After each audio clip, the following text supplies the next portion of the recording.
Assalamualaikum warahmatullahi wabarakatuh. Perkenalkan, nama saya Andi Nurafiah dengan NIM 22040450401 dari kelas D, Prodi Bimbingan dan Konseling, jurusan Psikologi Pendidikan dan Bimbingan Universitas Negeri Makassar. Nah, pada video kali ini saya akan menjelaskan mengenai materi yang pertama, mengapa dan bagaimana pendidikan agama Islam diajarkan di perguruan tinggi. Kemudian pembahasan yang kedua, bagaimana manusia bertuhan.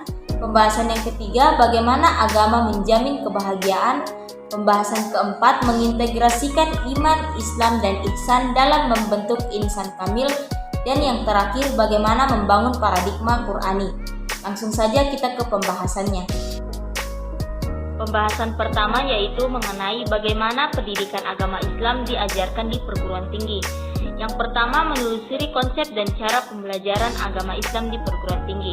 Ada dua pandangan kontradiktif dari para tokoh pendidikan tentang pendidikan agama Islam di perguruan tinggi.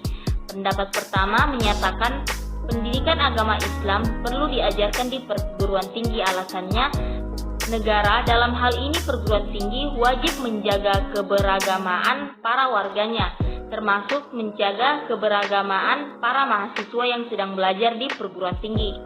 Pendapat kedua menyatakan pendidikan agama Islam tidak perlu diajarkan di perguruan tinggi. Alasannya, agama merupakan urusan pribadi, keluarga, dan institusi keagamaan. Negara tidak perlu ikut campur dalam urusan agama. Secara psikologis pula, manusia suka bertobat, yakni meninggalkan perbuatan keji dan maksiat lalu memilih jalan taat. Ada juga penganut suatu agama berpindah ke agama lain, juga penganut suatu mazhab pindah ke mazhab lain atau yang seagama. Fenomena seperti ini dikenal dengan istilah konversi agama. Terjadinya konversi ini secara teoritis karena ada faktor-faktor yang mempengaruhinya, terutama pendidikan agama. Oleh karena itu, perlu ditelusuri teori-teori psikologis tentang pendidikan agama yang dapat mengubah keyakinan religius menjadi lebih baik dan lebih benar. Dikaitkan dengan penyelenggaraan pendidikan agama Islam di perguruan tinggi, perlu dikaji teori-teori psikologi tentang cara menyadarkan mahasiswa untuk selalu membutuhkan Tuhan, mendekati Tuhan, menyembah Tuhan, dan menaati segala perintah dan larangan Tuhan, serta beragama secara benar dan toleran. Kemudian secara sosial budaya, masyarakat Indonesia terdiri dari masyarakat santri, priai, dan abangan. Selanjutnya menanyakan alasan mengapa dan bagaimana pendidikan agama Islam diajarkan di perguruan tinggi. Pertanyaan yang muncul, apa alasan pendidikan agama Islam perlu diajarkan di perguruan tinggi? Dan bagi orang-orang yang tidak setuju, pertanyaan yang diajukan yaitu, apa alasan pendidikan agama Islam tidak perlu diajarkan di perguruan tinggi? Pertanyaan-pertanyaan yang dapat diajukan adalah sebagai berikut. Pertama, apakah pendidikan agama Islam memiliki landasan psikologis yang kuat untuk diajarkan kepada mahasiswa? Yang kedua, apakah masyarakat Indonesia secara sosial budaya memandang perlu diajarkan pendidikan agama Islam di perguruan tinggi? Kemudian yang ketiga, secara historis, apakah pendidikan agama memiliki akar-akar historis? Kemudian yang keempat, secara yuridis, apakah pendidikan agama Islam di perguruan tinggi memiliki landasan yuridis yang kuat? Pertanyaan berikutnya tentang substansi materi dan pendekatan pembelajaran PAI di perguruan tinggi. Cara yang paling mudah bagi dosen pendidikan agama Islam adalah mahasiswa dibekali materi agama sebanyak-banyaknya. Namun ketika selesai kuliah pendidikan agama Islam, mahasiswa tidak bisa autodidak untuk mendalami ajaran agama, kecuali hanya bagi beberapa mahasiswa yang memang memiliki dasar dan minat yang besar untuk mendalami agama. Oleh karena itu, bagaimana caranya agar mahasiswa memiliki keterampilan untuk belajar secara otodidak dan dengan cara yang mudah untuk mendalami pengetahuan mereka tentang agama? Nah, untuk itu kita lanjut pada pembahasan mengenai menggali sumber psikologis, sosial budaya, historis, dan yuridis tentang perlunya pembelajaran pendidikan agama Islam di perguruan tinggi dan model pendekatan atau pembelajaran PAI di perguruan tinggi. Pembahasan yang kita bahas terlebih dahulu yaitu menggali sumber psikologis, sosial budaya, historis, yuridis tentang perlunya pendidikan agama Islam diajarkan di perguruan tinggi. Yang pertama, menggali sumber psikologis tentang perlunya pembelajaran PAI di perguruan tinggi. Secara psikologis, manusia itu makhluk teognetis atau ateis ataukah ateis. Realitasnya ada manusia yang teis dan ada juga manusia yang ateis. Realitas juga menunjukkan bahwa masing-masing kelompok saling mencoba mempengaruhi kelompok yang lain. Kelompok teis mengajurkan dan mengajak agar manusia menyembah dan menaati Tuhan, sedangkan kelompok ateis mengajak agar manusia tidak bertuhan dan meninggalkan Tuhan. Dalam psikologi juga ada fenomena yang dikenal dengan istilah konversi. Konversi adalah tobat atau kembali kepada Tuhan. Arti lain dari konversi adalah pindah, yakni pindah dari satu agama yang dianggap salah ke agama lain yang dianggap benar. Adapun konversi dalam integral seagama adalah berpindah dari satu mazhab yang dipandangnya keliru atau kurang lengkap berubah menjadi penganut mazhab lain yang dianggapnya benar atau lengkap dan sempurna.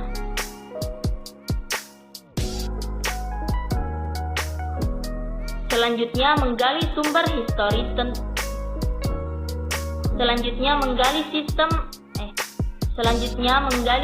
historis tentang perlunya pembelajaran pendidikan agama Islam di perguruan tinggi.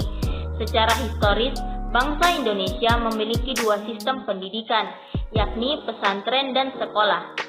Sejak zaman kolonial Belanda, Kiai Haji Ahmad Dahlan, yaitu pendiri Persyarikatan Muhammadiyah, mendirikan sekolah model sekolah kolonial, tetapi diperkaya dengan pendidikan Islam. Gagasan Kiai ini kemudian dikembangkan oleh para pelanjutnya. Mereka mendirikan perguruan tinggi model pemerintah kolonial yang diperkaya dengan pendidikan Islam. Hingga sekarang perguruan Muhammadiyah merupakan perguruan swasta Islam terbesar di Indonesia. MPRS tahun 1966 menetapkan bahwa pendidikan agama wajib diajarkan di sekolah-sekolah pemerintahan mulai jenjang pendidikan dasar hingga perguruan tinggi. Sepanjang tahun 1966 sampai 1983, pendidikan agama diajarkan secara beragam di berbagai perguruan tinggi. Sebagaimana perguruan tinggi menyelenggarakan pendidikan agama, dalam hal ini pendidikan agama Islam hingga 6 semester.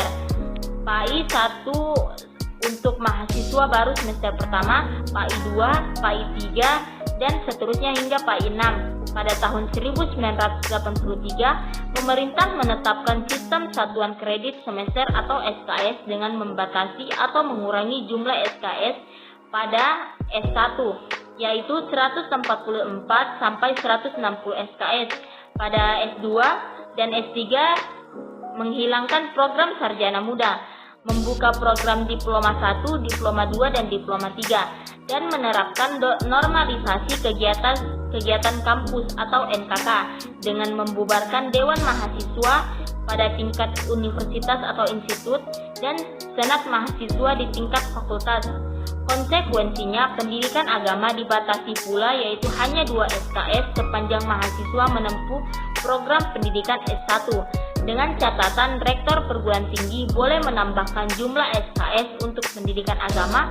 Oleh karena itu, beberapa perguruan tinggi seperti ITB, UPI, UGM, UNJ, dan UNP menyelenggarakan pendidikan agama lebih dari 2 SKS. Selanjutnya, menggali sumber yuridis tentang perlunya pembelajaran pendidikan agama Islam di perguruan tinggi.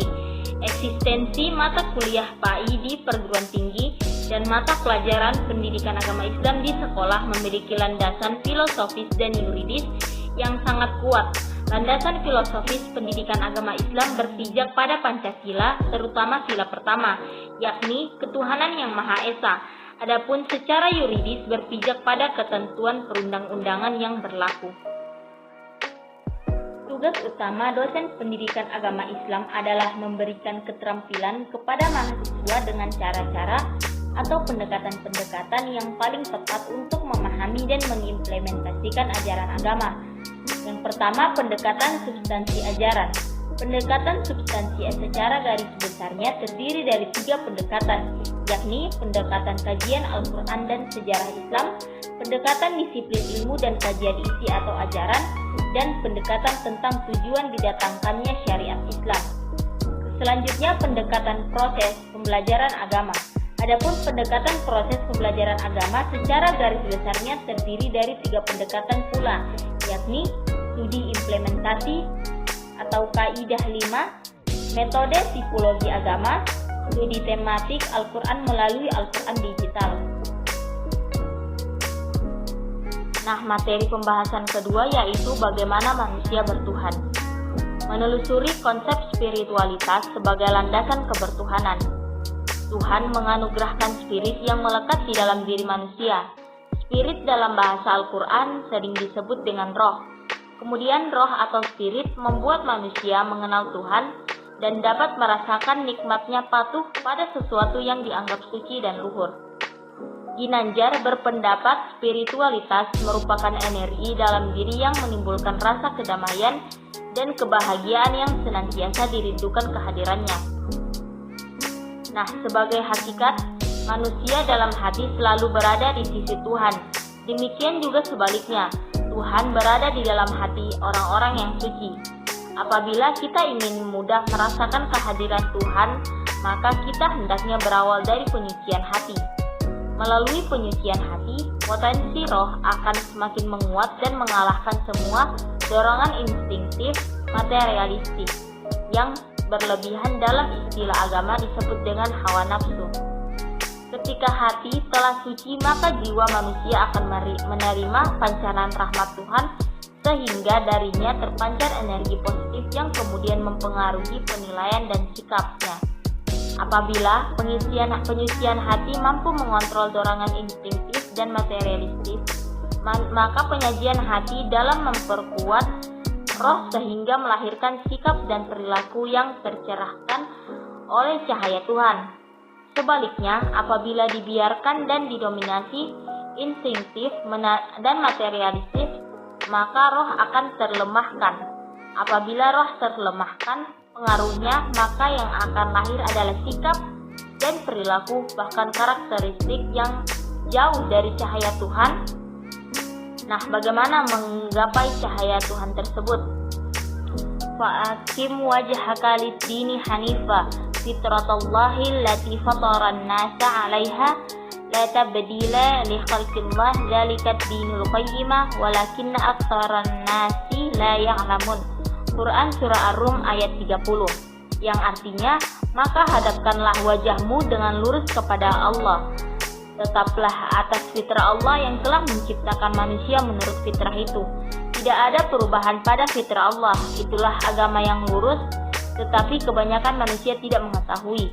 Quran surah Ar-Rum ayat 30. Yang dimaksud fitrah Allah pada ayat tersebut adalah ciptaan Allah. Manusia diciptakan Allah mempunyai naluri beragama, yaitu agama tauhid. Jika ada manusia yang tidak beragama tauhid, maka hal itu tidaklah wajar dan tidak dapat terjadi disebabkan pengaruh lingkungan. Nah, selanjutnya alasan mengapa manusia memerlukan spiritualitas.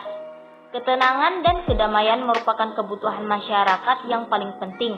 Akan tetapi disinyalir bahwa manusia pada zaman ini cenderung tidak mengetahui lagi cara mengenali diri sendiri dan menjalani kehidupan di dunia secara benar dan bermakna. Nah, konsep Tuhan dalam perspektif psikologis, sosiologis, filsafat, dan teologis. Kata Tuhan dalam bahasa Indonesia merupakan terjemahan dari kata Lord dalam bahasa Inggris, Señor dalam bahasa Latin, Senhor dalam bahasa Portugis, dan Maulaya atau Sayyidi dalam bahasa Arab. Semua kosakata di atas menyaran pada makna Tuhan. Kata Tuhan disinyalir berasal dari kata Tuhan yang mengalami gejala bahasa paramaswai atau penambahan bunyi H. Sehingga dengan diberi tambahan bunyi H seperti empas menjadi hempas, embus menjadi hembus, dan juga Tuhan menjadi Tuhan. Nah, Tuhan dalam perspektif psikologis. Adanya keterbukaan pada Tuhan adalah fitrah manusia sejak dia lahir ke dunia. Manusia secara natur dapat merasakan yang gaib.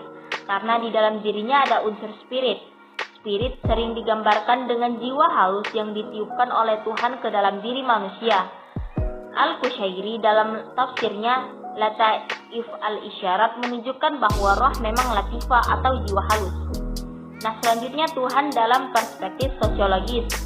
Sosiologi memandang agama tidak berdasarkan teks keagamaan atau baca dari kitab dan sejenisnya, tetapi berdasarkan pengalaman konkret pada masa kini dan pada masa lampau. Sebagai sumber kebenaran dan kebajikan, Tuhan memberikan spirit kepada umat manusia untuk membingkai kehidupannya dengan etika Tuhan tersebut. Manusia dikatakan sebagai manusia yang sebenarnya apabila ia menjadi manusia yang etis, yakni manusia yang secara utuh mampu memenuhi hajat hidup dalam rangka mengasah keseimbangan antara kepentingan pribadi dan kepentingan sosial, antara jasmani dan rohani, antara makhluk berdiri sendiri dan juga penciptanya. Nah, selanjutnya Tuhan dirasionalisasikan dalam konteks filosofis. Menurut Mulyadi Kartanegara, paling tidak terdapat 3 argumen filsafat untuk menjelaskan hal tersebut, yaitu yang pertama dalil al-hudud, diperkenalkan oleh Al-Kindi, yang kedua dalil al-imkan yang diperkenalkan oleh Ibnu Sina, dan dalil ketiga dalil al-inayah yang diperkenalkan oleh Ibnu Rushd. Nah, argumen tentang Tuhan yang dikemukakan Al-Kindi dibangun di atas 4 premis. Yang pertama, alam semesta bersifat terbatas dan dicipta dalam waktu. Karenanya alam pasti harus ada yang menciptakan atau ada penciptanya yang tidak terbatas dan tidak dilingkupi waktu. Kemudian yang kedua, pencipta harus bersifat esa, yang darinya memancar semua maujud yang tersusun dan beragam. Yang ketiga, sesuatu ada karena adanya sebab-sebab lain yang secara hierarkis mengerucut pada sebab sejati dan sebab terakhir sebagai satu-satunya yang mencipta. Kemudian yang keempat, wujud Tuhan dapat diamati dari keberadaan alam semesta sebagai makrokosmos yang tidak mungkin mengalami sebuah keteraturan hukum bila tidak ada pengatur yang disebut Tuhan. Dari keempat premis tadi dapat diketahui bahwa argumen ini lebih menitik beratkan pada temporalitas dan pencipta alam semesta oleh pencipta yang esa. Ibnu Sina memperjelas konsep Tuhan Al-Kindi dalil wajib al-wujud. Tuhan adalah wajib al-wujud ya atau wujud niscaya, sedangkan selainnya atau alam dipandang sebagai mungkin al-wujud atau wujud yang mungkin. Namun yang dimaksud wajib al-wujud di sini adalah wujud yang ada dengan sebenarnya atau wujud yang senantiasa aktual. Dengan demikian, Allah adalah wujud yang senantiasa ada dengan sendirinya dan tidak membutuhkan sesuatu pun untuk mengaktualkannya. Mungkin al-wujud alam oleh Ibnu Sina dikategorikan sebagai mungkin al-wujud, artinya wujud potensial yang memiliki kemungkinan untuk ada atau aktual. Nah, sebagai wujud potensial, alam tidak bisa mengaktualkan atau mewujudkan dirinya sendiri karena ia tidak memiliki prinsip aktualitas untuk mengaktualkan potensinya. Oleh sebab itu, alam tidak mungkin ada atau berwujud apabila tidak ada yang mengaktualkannya, karena hanya yang telah aktuallah yang bisa mewujudkan segala yang potensial. Ialah yang disebut dengan Tuhan. Materi pembahasan yang ketiga yaitu bagaimana agama membawa kebahagiaan. Menurut Al-Alusi, bahagia adalah perasaan senang dan gembira karena bisa mencapai keinginan atau cita-cita yang dituju dan diimpikan. Ibnul Qayyim Al-Jauziyah berpendapat bahwa kebahagiaan itu adalah perasaan senang dan tentram karena hati sehat dan berfungsi dengan baik. Dalam kitab Mizanul Akmal Al-Ghazali menyebutkan bahwa kebahagiaan terbagi menjadi 2, yakni pertama, kebahagiaan hakiki. Kebahagiaan hakiki adalah kebahagiaan ukhrawi dan dapat diperoleh dengan modal iman, ilmu, dan amal. Kemudian yang kedua, kebahagiaan majasi. Kebahagiaan majasi adalah kebahagiaan dunawi dan bisa didapat oleh orang yang beriman dan juga didapat oleh orang yang tidak beriman. Contohnya seperti harta, keluarga, kedudukan terhormat, dan keluarga yang mulia. Nah, menurut Al-Qayyim Al-Jauziyah berpendapat bahwa untuk menggapai kebahagiaan itu mengharuskan adanya kondisi hati yang sehat atau qalbun salim. Maka yang perlu kita lakukan adalah mengetahui karakteristik hati yang sehat dan cara mengobati hati yang sakit agar hati dapat kembali menjadi sehat. Nah, karakteristik hati yang sehat yaitu: pertama, hati menerima makanan yang berfungsi sebagai nutrisi dan obat. Kemudian yang kedua, selalu berorientasi ke masa depan dan akhirat. Dan ketiga, selalu mendorong pemiliknya untuk kembali kepada Allah. Keempat, tidak pernah lupa dan mengingat Allah. Kelima, jika sesaat saja lupa kepada Allah, segera ia sadar dan kembali mendekatkan dan berzikir kepada Allah. Keenam, jika sudah masuk dalam sholat, maka hilanglah semua kebingungan dan kesibukan duniawinya, dan segera ia keluar dari dunia sehingga ia mendapatkan ketenangan, kenikmatan, dan juga kebahagiaan. Ketujuh, perhatian terhadap waktu agar tidak hilang sia-sia, melebihi perhatian kepada manusia lain dan hartanya. Dan yang kedelapan, hati yang sehat selalu berorientasi kepada kualitas amal, bukan kepada Allah semata. Nah, dapat disimpulkan bahwa hati yang sakit adalah hati yang tidak memiliki kriteria sebagaimana yang telah diuraikan pada pernyataan tersebut. Jika hati enggan atau menghindar dari makanan yang sehat, maka malah sebaliknya hati beralih ke makanan yang tidak sehat, berarti hati itu sakit. Demikian pula jika ia tidak mau makan obat dan menghindari dari obat yang menyembuhkannya, yakni Al-Quran, berarti hati itu pun sakit. Hati yang sakit adalah hati yang tidak berfungsi dengan semestinya. Fungsi hati adalah untuk makrifah kepada Allah, mencintai Allah, rindu kepada Allah, dan kembali kepada Allah. Faktor-faktor yang menyebabkan hati manusia menjadi sakit. Yang pertama yaitu banyak bergaul dengan orang-orang yang tidak baik. Kemudian yang kedua, atamani atau berangan-angan. Yang ketiga, menggantungkan diri kepada selain Allah. Dalam Quran surah Maryam, Allah berfirman, "Kalla sayakfuruna bi'ibadatihim wa yakununa alaihim diddan." Quran surah Maryam ayat 82, yang artinya, sekali-kali tidak, kelak mereka sembahan-sembahan itu akan mengingkari penyembahan atau pengikut-pengikutnya terhadapnya, dan mereka itu akan menjadi musuh bagi mereka. Kemudian yang keempat, asyisyabu atau terlalu kenyang. Yang kelima, terlalu banyak tidur, dan lain-lain. Secara teologis, beragama itu adalah fitrah. Jika manusia hidup sesuai dengan fitrahnya, maka ia akan bahagia. Dan sebaliknya, jika ia hidup tidak sesuai dengan fitrahnya, maka ia tidak akan bahagia. Nah, pertama, argumen psikologis kebutuhan manusia terhadap agama. Manusia menurut Al-Quran adalah makhluk rohani, makhluk jasmani, dan makhluk sosial. Sebagai makhluk rohani, manusia membutuhkan ketenangan jiwa, ketentraman hati, dan kebahagiaan rohani.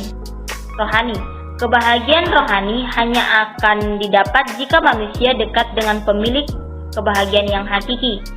Kemudian yang kedua, argumen sosiologis kebutuhan manusia terhadap agama. Manusia adalah makhluk sosial. Makhluk sosial artinya manusia tidak bisa hidup sendirian dan tidak dapat mencapai tujuan hidupnya tanpa keterlibatan orang lain. Manusia harus membutuhkan bantuan orang lain sebagaimana orang lain pun membutuhkan bantuan sesamanya. Saling membantu menjadi ciri perilaku makhluk sosial.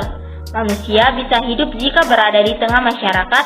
Manusia tidak mungkin hidup jika terlepas dari kehidupan masyarakatnya. Tauhidullah adalah barometer kebenaran agama-agama sebelum Islam. Jika agama samawi yang dibawa oleh nabi-nabi sebelum Muhammad SAW masih tauhidullah, maka agama itu benar. Dan seandainya agama nabi-nabi sebelum Muhammad SAW itu sudah tidak tauhidullah, yakni sudah ada syirik untuk menyekutukan Allah, maka dengan terang benderang agama itu telah melenceng, salah, dan sesat menyesatkan. Nah, setiap orang harus bersikap hati-hati bahwa tauhidullah yang merupakan satu-satunya jalan menuju kebahagiaan itu, tauhidullah dapat rusak dengan hal-hal sebagai berikut. Yang pertama, sifat al-kibr, arti yang maksudnya adalah sombong, sifat az-zulm atau kezaliman, dan sifat al-kizb atau kebohongan. Yang ketiga, sifat al-ifsad, melakukan perusakan, sikap al-ghafiah atau lupa, sikap materi pembahasan yang keempat yaitu mengintegrasikan iman, Islam, dan ihsan dalam membentuk insan kamil.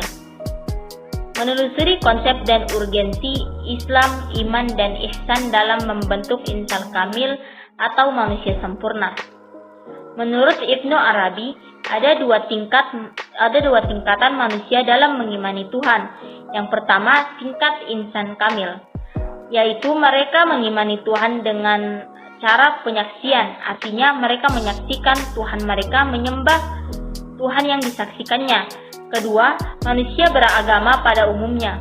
Mereka mengimani Tuhan dengan cara mendefinisikan, artinya mereka tidak menyaksikan Tuhan, tetapi mereka mendefinisikan Tuhan. Mereka mendefinisikan Tuhan berdasarkan sifat-sifat dan nama-nama Tuhan atau yang biasa disebut dengan Asmaul Husna. Nah, Abdul Karim Al-Jalili membagi insan kamil atas 3 tingkatan. Tingkatan yang pertama yaitu tingkat pemula atau al-bidayah. Nah, pada tingkat ini insan kamil mulai dapat merealisasikan asma dan sifat-sifat ilahi pada dirinya. Tingkatan yang kedua yaitu tingkat menengah atau at-tawasut. Pada tingkat ini insan kamil sebagai orbit kehalusan sifat manusia yang terkait dengan realitas kasih Tuhan atau al-haqaiq ar-ramaniyah, yaitu pengetahuan yang dimiliki oleh insan kamil pada tingkat ini telah meningkat dari pengetahuan biasa, karena sebagian dan dari hal-hal yang gaib telah dibukakan Tuhan kepadanya. Dan tingkatan yang terakhir yaitu tingkat terakhir yang biasa disebut dengan al-hitam. Pada tingkat ini insan kamil telah dapat merealisasikan citra Tuhan secara utuh. Ia pun telah dapat mengetahui rincian dan rahasia dari penciptaan takdir. Selanjutnya menanyakan alasan mengapa iman, Islam, dan ihsan menjadi persyaratan dalam membentuk insan kamil. Apakah Anda percaya akan adanya Allah? Mereka semua memberikan jawaban yang sama, kami percaya akan adanya Allah.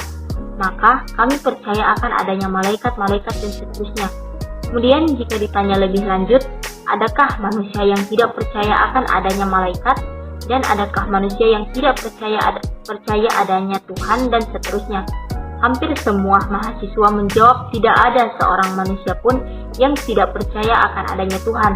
Tidak ada seorang manusia pun yang tidak percaya akan adanya malaikat dan seterusnya. Semua manusia percaya adanya Tuhan dan lain-lain.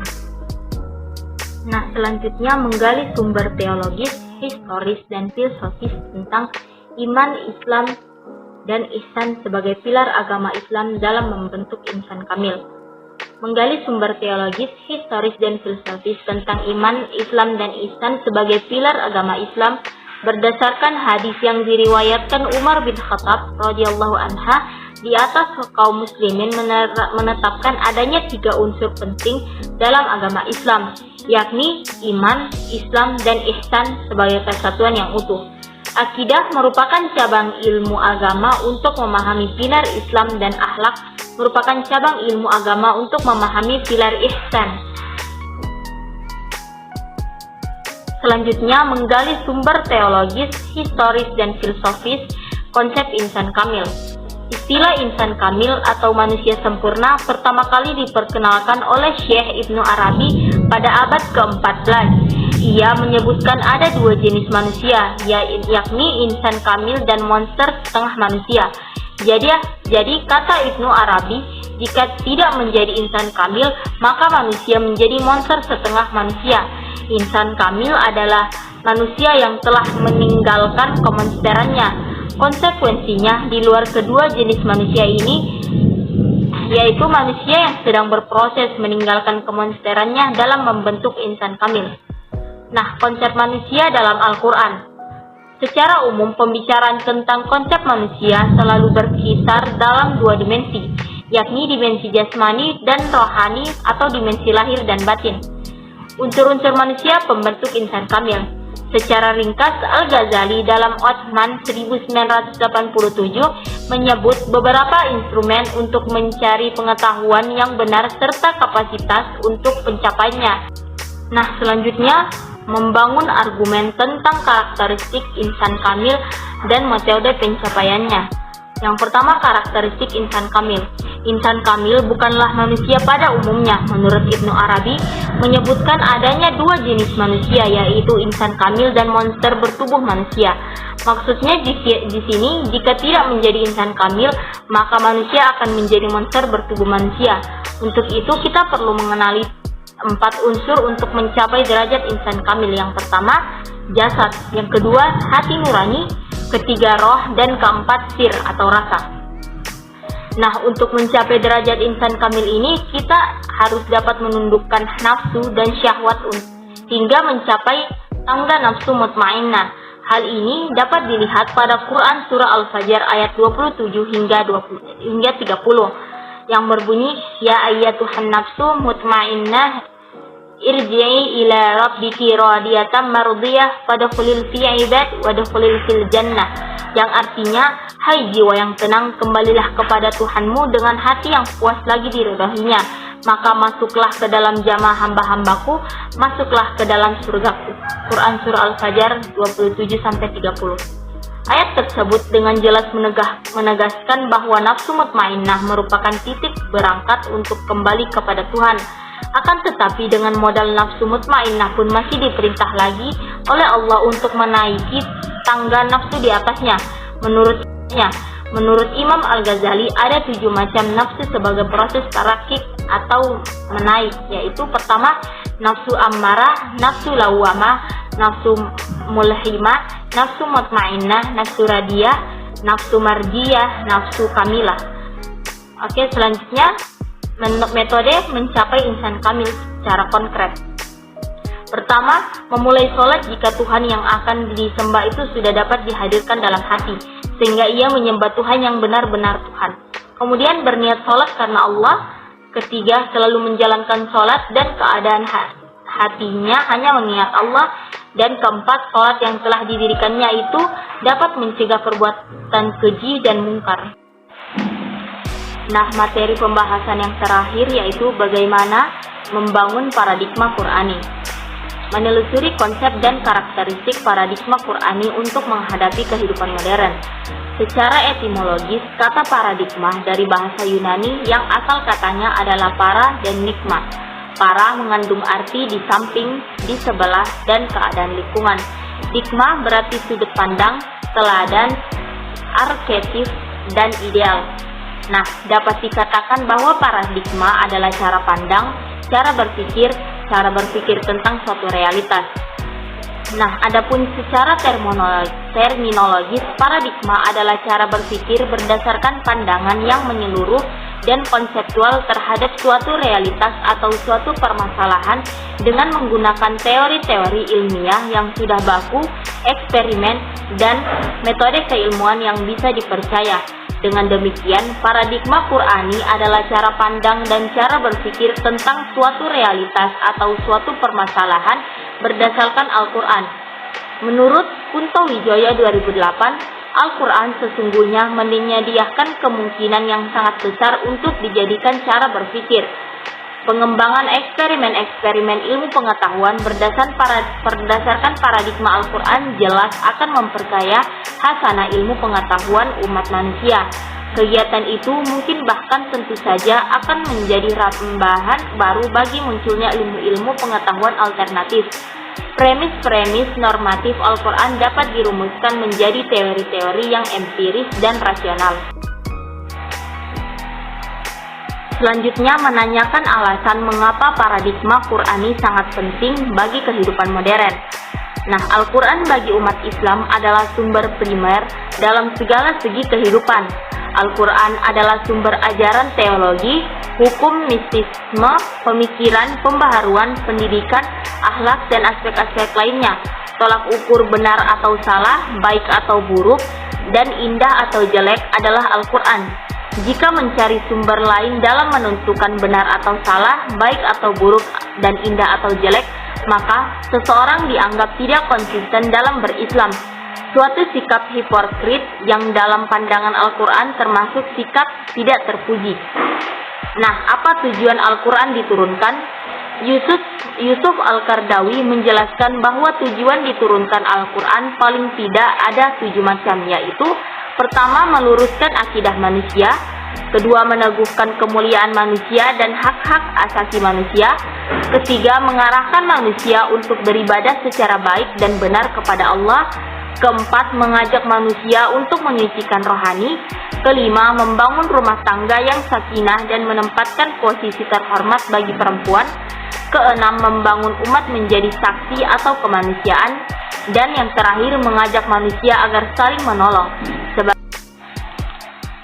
Selanjutnya, menggali sumber historis, filosofis, psikologis, sosiologis, dan pedagogis tentang paradigma Qur'ani untuk kehidupan modern.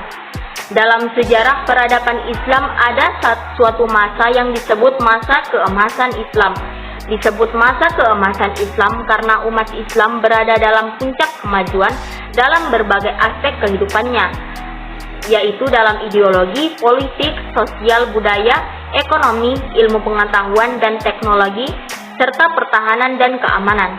Karena kemajuan itu pula, maka dunia Islam menjadi pusat peradaban, dan dunia Islam menjadi superpower dalam ekonomi dan politik. Ekspansi dakwah Islam semakin meluas dan diterima oleh belahan seluruh dunia ketika Islam datang. Kekuasaan politik semakin luas yang implikasinya kemakmuran ekonomi juga semakin terbuka, tambah subur, dan tentu lebih merata. Al-Quran pada saat itu bukan hanya dijadikan sebagai sumber ajaran, tetapi juga menjadi paradigma dalam pengembangan ijtihad, pengembangan budaya. Bahkan Al-Quran dihadirkan untuk mengatasi dan menghadapi berbagai problem kehidupan umat Islam pada saat itu. Pada zaman keemasan Islam, Al-Quran dijadikan sebagai paradigma dalam segala aspek kehidupan dan Rasulullah SAW. Toshihiko Isutsu 1993 mencoba meneliti konsep-konsep etika religius dalam Al-Quran. Hasil penelitiannya menetapkan ada 5 nilai etik yang perlu dikembangkan manusia, yaitu pertama, murah hati, kedua, keberanian, ketiga, kesetiaan, keempat, kejujuran, dan yang kelima, kesabaran.